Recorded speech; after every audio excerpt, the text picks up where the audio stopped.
Mixer যত ভালো করা যায়, রাইট? এই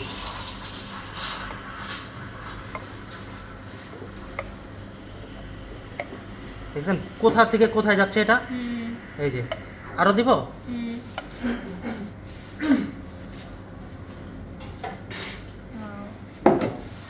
নাইস। এখন আমরা বুঝতে পারছি বিষয়টা কি। দেখেন আমি প্রথমটা দিচ্ছি এত বড় ছিল না, সেকেন্ডটা দেওয়ার পর কিন্তু ওটা ওই চিকনই আসতেছে। সো প্রত্যেকটা জিনিসের লাস্টে যখন দিচ্ছি 1 2 3, যখন দেখবো যে আমি আরও দেওয়ার মতন ক্যাপাবল না, সো দ্যাট টাইম আমি স্টপ করে দিব।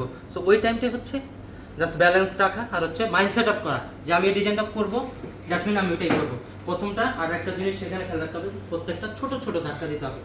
আমার যা হাত চালানোর স্পিডটা ছোটো ছোটো হতে হবে, হ্যাঁ? বেশি বড় করলে কি হয়, কাপটা ভরে যায়, তখন এই শেপটা 4টা 5টা দেওয়ার পর আর কোনো স্পেস থাকে না। তো আমাকে এটা ছোট ছোট করে ধাক্কা দিতে হবে। আর একটা ধাক্কার সাথে আরেকটা ধাক্কা যখন আরেকটু সামান্য করে পুশ করব, অটোমেটিক্যালি সে জায়গা তারটা সে করে নেবে। আমার এটা থিঙ্ক করতে হবে না যে জায়গা কই থেকে সে পাবে। এটা রাউন্ড জায়গা বের হওয়া যাওয়ার মতন তার কোনো ওয়ে নাই।